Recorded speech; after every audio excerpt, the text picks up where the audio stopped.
Overall setup बाजार का किस तरह दिख रहा है, तमाम डिटेल समझने के लिए चलते हैं अपने senior executive editor Sajit Mangat sir के पास। Sajit sir, good morning. सबसे पहला सवाल मेरा होगा ग्लोबल मार्केट को लेकर ही।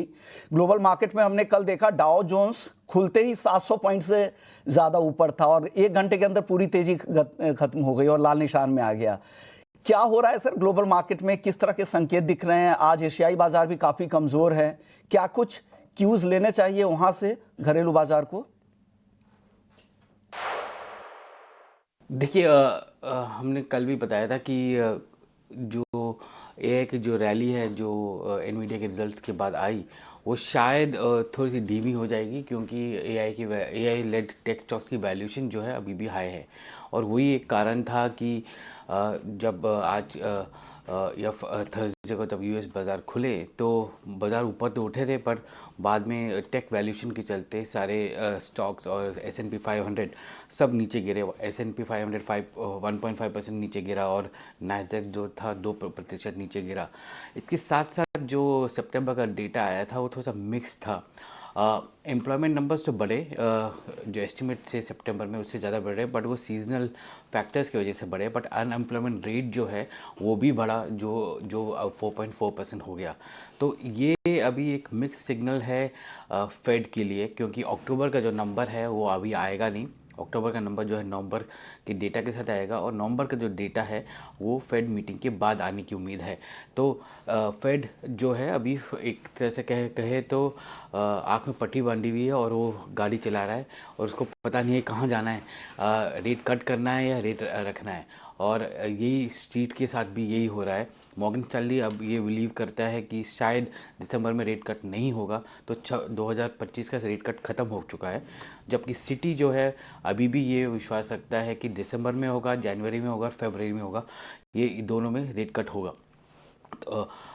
तो ये एक मिक्स सिग्नल है अभी स्ट्रीट के लिए। अगर रेट कट बंद हो जाता है तो वो एक नेगेटिव साइन है इस मार्केट के लिए। तो वो एक फैक्टर है जो अभी देखना पड़ेगा, जिसका इम्पैक्ट भारतीय बाज़ारों में भी होगा, आईटी कंपनीज में भी होगा, क्योंकि डिस्क्रिशनरी स्पेंड कम हो जाएंगे। ऑलरेडी जो माहौल बना है एआई को लेके और lack of AI play in India, जिसको कहते हैं कि इंडिया में एआई का प्ले नहीं है, जिसकी वजह से टेक स्टॉक्स में काफ़ी बिकवाली देखी गई इस पूरे साल में। वो उसको देखते हुए वो ये थोड़ा सा एडेड प्रेशर लेकर आएगा। बट आईटी स्टॉक्स पिछले कुछ दिनों से काफ़ी अच्छे भागे हैं। उन्होंने पूरे अपने जो लॉसेस हैं वो रिकूप किए हैं, और कारण ये है कि ग्रोथ जो है सस्टेन ग्रोथ रहेगा, पर इतना हाई ग्रोथ नहीं रहेगा। तो वो एक कारण था उसके लिए। तो यूएस बाज़ार जो है, और यूएस बाज़ार जो है वीक दिख रहा है। एआई का जो नेरेटिव है कि ये आगे जाके प्रॉफिटेबल रहेगा कि नहीं, और वैल्यूएशन जो है कैसे रहेगा इसका, ये सब चीज़ें जो हैं अभी फैक्टर इन करने लगेगा मार्केट। और जो रनअप देखा था हमने एआई में, हो सकता है कि कुछ प्रॉफिट बुकिंग सारे निवेशक करें इसमें। Sajeet sir, good morning. FIs की बात कर लेते हैं। देखिए, कल भी बाइंग आई है, हालांकि छोटी बाइंग रही है, लेकिन अच्छी चीज़ ये रही कि index options, index futures, stock future, stock options, हर तरफ हमने बाइंग देखी है एफआईज की तरफ से। तो थोड़ा इंटेंट आ रहा है, और हल्की से हम देख रहे हैं कि लॉन्ग होल्डिंग उनकी बड़ी है, साइजेबल नहीं बढ़ रही है, बहुत बड़ी शॉर्ट कवरिंग नहीं आ रही है। डीआईज की बाइंग लगातार जारी है। तो इन आंकड़ों को हम कैसे देखें? क्या क्यूज यहां से मिल रहे हैं? और अगर हम ओवरऑल सेटअप की बात करें आज की, तो आपको कैसे दिखाई दे रहे हैं? देखिए, मैं एफआईएस के जो छोटे आंकड़े आ रहे हैं बाई के, उस पे उतना जाना नहीं चाहूँगा अभी, क्योंकि वो बहुत छोटे हैं।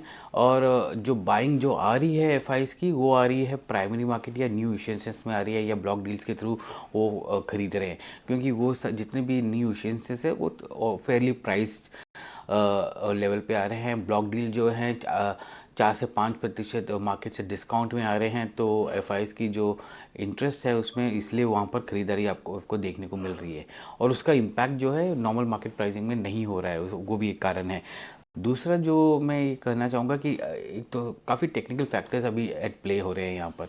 एक पहला जो चीज़ है वो ये है कि अभी हमने देखा कि फ्लैगशिप स्टॉक्स या फ्रंटलाइन स्टॉक जो है उसमें काफ़ी खरीदारी देखने को मिल रही है।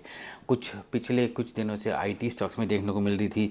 अभी हमने देखा कि रिलायंस, एचडीएफसी, आपका कोटक हो गया, भारती, आईसीआईसीआई बैंक, इन सब में काफ़ी बाइंग देखने को मिल रही है।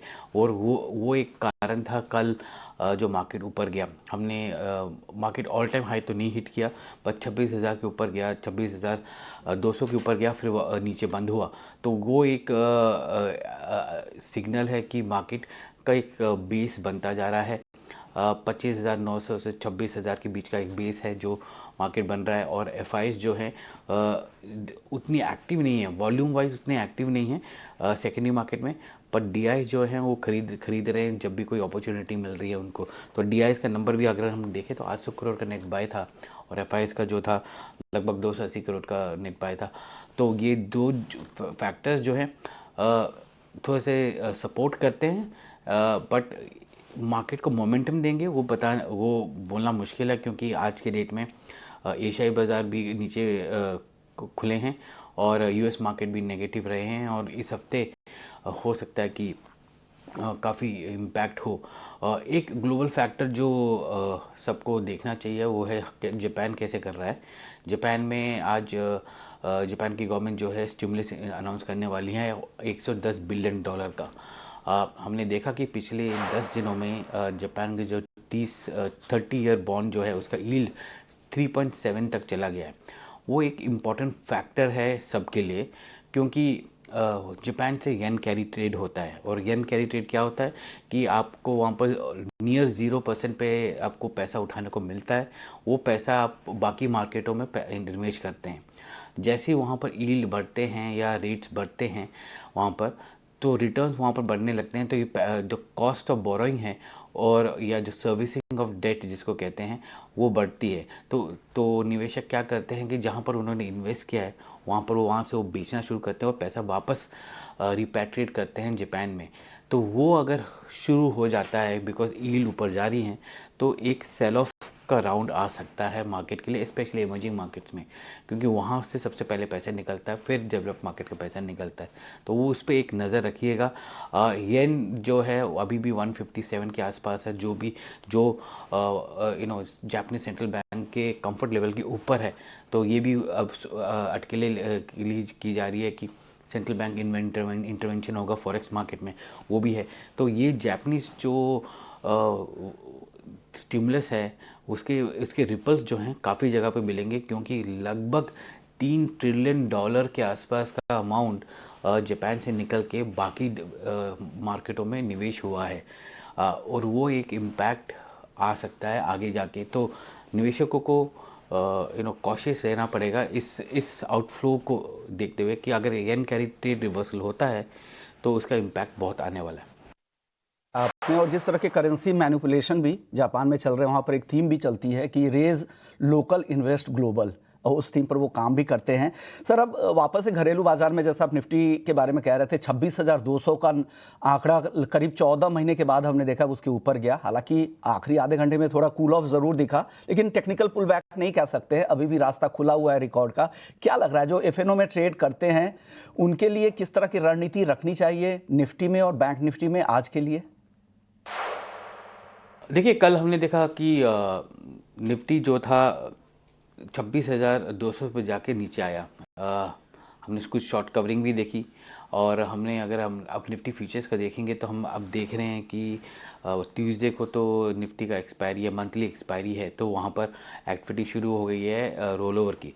एक्चुअली रोल ओवर से ज़्यादा मैं कहूँगा कि दिसंबर के महीने में पोजीशंस बिल्ड होना शुरू हो गई है, और नवंबर के महीने का जो नॉर्मल अनवाइंडिंग हम देखते हैं वो अनवाइंडिंग अभी शुरू नहीं हुआ है। तो आज शुरू होगा वो अनवाइंडिंग। तो अगर हम कुछ आंकड़े देखें तो दिसंबर के निफ्टी फ्यूचर्स में ऑलरेडी 12,700 करोड़ का ओपन इंटरेस्ट आ चुका है। निफ्टी बैंक में 3,000 करोड़ का ओपन इंटरेस्ट आ चुका है। एचडीएफसी बैंक में लगभग 8,000 करोड़ का आया है। रिलायंस में 6,000 करोड़ है। आईसीआईसीआई बैंक में 4,500 करोड़ है। ये सब शॉर्ट पोजीशंस हैं जो वहाँ पर बिल्ड हुई हैं। ये पोजीशन जो नवंबर में है वहाँ से अनवाइंड नहीं हुई है, तो आज हम वो अनवाइंडिंग देखने की हमें उम्मीद है, क्योंकि आज और मंडे में ये अनवाइंडिंग देखने की उम्मीद है। तो ये एक फैक्टर है जो निवेशकों को देखना पड़ेगा क्लियरली करना पड़ेगा कि आप जब ट्रेड करें तो देखिएगा कि ये रिवर्सल्स आने लगेंगे। तो जब रिवर्सल्स आएंगे तो इसका इम्पैक्ट कैश मार्केट में भी आएगा। नॉर्मली क्या होता है कि जब रोल ओवर होता है तो करंट मंथ में लोग पोजीशंस काटते हैं अपने, और अगले महीने में पोजीशन बढ़ाते हैं। तो वो एक इम्पॉर्टेंट चीज़ है। और अगर हम इसको एफ के रूप में देखें तो हमने देखा कि कल एफ ने नेट लॉन्ग पोजीशंस ऐड किए थे लगभग 390 करोड़ का, और ओपन इंटरेस्ट पोजीशन उतने बड़े नहीं थे, हल्के थे, घटे थे 30,000 करोड़। तो कुछ जो है शॉर्ट्स कवर हुए हैं वहाँ पर एफ के, और जो लॉन्ग्स हैं थोड़े से ऐड हुए हैं। पर निफ्टी बैंक में अगर आप देखें तो लगभग 300 करोड़ का लॉन्ग ऐड हुआ, और वहाँ पर 9,600 करोड़ के आसपास का ओपन इंटरेस्ट पोजीशन है। तो वहाँ पर भी हमने देखा कि लॉन्ग्स थोड़े से ऐड हुए हैं, और करंट मंथ में अभी अनवाइंड नहीं हुआ है। तो ये अनवाइंडिंग जो है अभी आज और मंडे में होगी। अगर हम ओवरऑल मार्केट का लॉन्ग पोजीशंस देखेंगे तो लगभग 12.35% का लॉन्ग पोजीशन है, जो कि बहुत कम है। अगर हम ये पोजीशन थोड़े से चेंज होंगे जैसे अनवाइंडिंग होगी, क्योंकि तो शॉर्ट्स जो है वो कवर होंगे आगे इस महीने के, तो लॉन्ग्स और ऊपर जाने की उम्मीद है। पर वो टेक्निकली ऐसे दिखेगा, बट आपको थोड़ा सा केयरफुल रहना पड़ेगा फ्राइडे की ट्रेड को और मंडे ट्रेड को जब ये रोल ओवर होगा। अभी फ़िलहाल देखें तो ज़्यादा रोल ओवर हुआ नहीं है निफ्टी में और बाकी स्टॉक्स में, तो ये एक इम्पॉर्टेंट फैक्टर रहेगा मार्केट के लिए। ठीक है, ये तो इंडेक्स की स्ट्रेटजी होगी कि आपको निफ्टी में, निफ्टी बैंक में आपको किस तरह से पोजीशन को प्लेस करना है। लेकिन स्टॉक्स पर आते हैं और निफ्टी की दो बड़ी दिग्गज कंपनीज को लेकर खबरें हैं, रिलायंस और टीसीएस। रिलायंस ने रूस से तेल की खरीद रोक दी है अपनी जामनगर की एसईजेड रिफाइनरी के लिए। एक बड़ा स्ट्रेटजिक शिफ्ट है, और एआई की तरफ हम देख रहे हैं कि लगातार टीसीएस कुछ न कुछ फोकस कर रही है। अब टीपीजी के साथ उन्होंने डील किया है। सजीत सर, आपसे जानना चाहेंगे कि किस तरह का इम्पैक्ट आप देख रहे हैं दोनों के दोनों शेयरों पर, क्योंकि रिलायंस वाले न्यूज़ काफ़ी बड़ी दिखाई दे रही है। कल हमने देखा कि 4 महीने के ऊपरी स्तर पर शेयर जाकर ये बंद हुआ है। देखिए, रिलायंस का जो अनाउंसमेंट आया है वो वेरी कैटेगोरिकल है कि वो एसईजेड में रूस की कंपनियों से तेल नहीं खरीदेगा। रिलायंस का जो रिफाइनरी है वो बेसिकली दो भागों में बटा हुआ है, एक तो डोमेस्टिक टैरिफ एरिया और एक है एसईजेड। डोमेस्टिक टैरिफ एरिया का रिफाइनरी जो है वो क्रूड को सोर्स करता है और भारतीय क्षेत्र में बेचता है, जिसको पेटकम के थ्रू बेचता है या पेट्रोलियम और डीजल के थ्रू बेचता है। और एसईजेड जो है वो ओवरसीज मार्केट्स को अपना पेट्रोल डीजल वगैरह बेचता है। तो रिलायंस ने कहा है कि एसईजेड के लिए वो रूस की कंपनियों से डील करेगा। तो इसका इम्पैक्ट जो है ज़्यादा रिलायंस को फ़र्क नहीं पड़ने वाला है। इसका मतलब ये भी है कि रिलायंस जो है आगे जाके रूस से ऑयल लेता रहेगा, पर वो डोमेस्टिक एरिया इंडियन रिक्वायरमेंट के लिए लेता रहेगा, जो कि हमारी सरकार भी ये कह रही है कि हम अपना जो क्रूड है अपनी ज़रूरत के लिए वहीं से लेंगे जहाँ पर हमारे लिए फ़ायदेमंद है। तो वो एक दूसरा है, एक इम्पोर्टेंट रहा है। दूसरा जो चीज़ है वो ये है कि टीसीएस का जो डील, टीसीएस ने अपने अर्निंग्स के समय हमको बताया था कि वो 1 गीगावाट का डेटा सेंटर बनाएगा, और ये जो है एक पार्टनरशिप के थ्रू करेगा। और कल ये जो अनाउंसमेंट आई है कि टीपीजी के थ्रू वो कर रहा है, जहाँ पर $2 बिलियन का इन्वेस्टमेंट हो रहा है, और टीपीजी लगभग $1 बिलियन इन्वेस्टमेंट डालेगा, जिसमें टीपीजी माइनॉरिटी पार्टनर रहेगा और मेजॉरिटी जो है टीसीएस के पास रहेगा। ये बताने लाइक इम्पॉर्टेंट चीज़ है कि उस समय जो था मार्केट थोड़ा सा सर्कमस्पेक्ट था टीसीएस के अनाउंसमेंट में। वो कारण ये था कि उनको समझ में नहीं आ रहा था कि ये मॉडल क्या होने वाला है, और ये मॉडल जो है अभी टीसीएस ने बना दिया है। और हम देखें तो ग्लोबली भी ये मॉडल अभी एक तरह से नैरेटिव बन रहा है कि अब आगे के डेटा सेंटर्स जो हैं या एआई इन्वेस्टमेंट्स जो हैं डेट के साथ होने वाले हैं। तो वो नैरेटिव जो है अभी टीसीएस इम्प्लीमेंट करके दिखा रहा है, जहाँ पर टीबीजी जो प्राइवेट इक्विटी है वो इन्वेस्ट करेगा यहाँ पर। और अगर हम देखें तो टीसीएस ने वेरी क्लियरली बताया था कि हम 5 से 7 बिलियन डॉलर का इन्वेस्टमेंट करेंगे 1 गीगावाट के लिए। अगर आप कॉस्ट देखेंगे तो कॉस्ट आता है लगभग $1 बिलियन फॉर 150 मेगावाट। तो लगभग 300 मेगावाट का यहाँ पर ये इम्पैक्ट आने वाला है टीसीएस में टीसीएस बनाने वाला है। तो वो एक इम्पॉर्टेंट फैक्टर रहेगा कि एक नया मॉडल आ रहा है, और अभी जो है आगे जाके सारे जो एनालिस्ट हैं वो इसको पेंसिल इन करेंगे टीसीएस के वैल्यूएशन में, क्योंकि अब एआई डेटा सेंटर्स की बात हो रही है, तो उस हिसाब से यहाँ पर भी हमको देखने को मिलेगा। तीसरा जो एक चीज़ है जो डील आ रही है वो है कि अदानी ग्रुप जो है, जो 7% स्टेक होल्ड करता था अदानी विलवर में, इसका कंपनी का नाम AWL हो गया है, उस पे वो आज ब्लॉक डील के थ्रू बेचेगा, 275 पर शेयर के हिसाब से बेचेगा। और उसके वजह से जो इम्पैक्ट है वो पूरा पैसा जो है अदानी इंटरप्राइजेस को जाएगा, क्योंकि अदानी होल्ड करता है। तो अदानी फुल एग्जिट कर रहा है AWL से इस ब्लॉक डील के थ्रू, जिसमें उम्मीद है कि डोमेस्टिक और फॉरेन इन्वेस्टर्स भी इसमें होंगे। और ये ब्लॉक डील लगभग 9 बजे के आसपास कंप्लीट होगी। देखते हैं ये सारी जो दिग्गज कंपनियां हैं उन पर आज बाजार खुलने के बाद किस तरह के असर होते हैं। सर, अब एक सवाल ये होगा, आज सॉफ्टवेयर कंपनी जो कैपिलरी टेक्नोलॉजी है उसकी लिस्टिंग भी है और साथ ही आज से सुदीप फार्मा का इशू भी खुल रहा है। इन दोनों पर क्या स्ट्रैटेजी होनी चाहिए? लिस्टिंग के बाद क्या करना चाहिए कैपिलरी टेक्नोलॉजी में, और सुदीप फार्मा के IPO को लेकर क्या सलाह है? देखो, दो अच्छे कंपनीज हैं, मतलब एक यूनिक कंपनीज हैं इन दोनों की। और हमने देखा कि पिछले कई 2-3 सालों में हमने देखा कि निश कंपनीज मार्केट में आ रही हैं। एक है कैपिलरी टेक्नोलॉजीज, जो AI फोकस्ड SaaS कंपनी है। SaaS मतलब सॉफ्टवेयर एज अ सर्विस, वो प्रोवाइड करती है कंपनीज़ को ग्लोबली। आपके होटल्स हो गए, आपके एयरलाइंस हो गए, उनको जो लॉयल्टी प्रोग्राम्स वगैरह होते हैं या उनके कस्टमर्स होते हैं उनके लिए। और ये इसका जो अगर हम देखें तो लगभग 53 टाइम्स सब्सक्राइब हुआ था।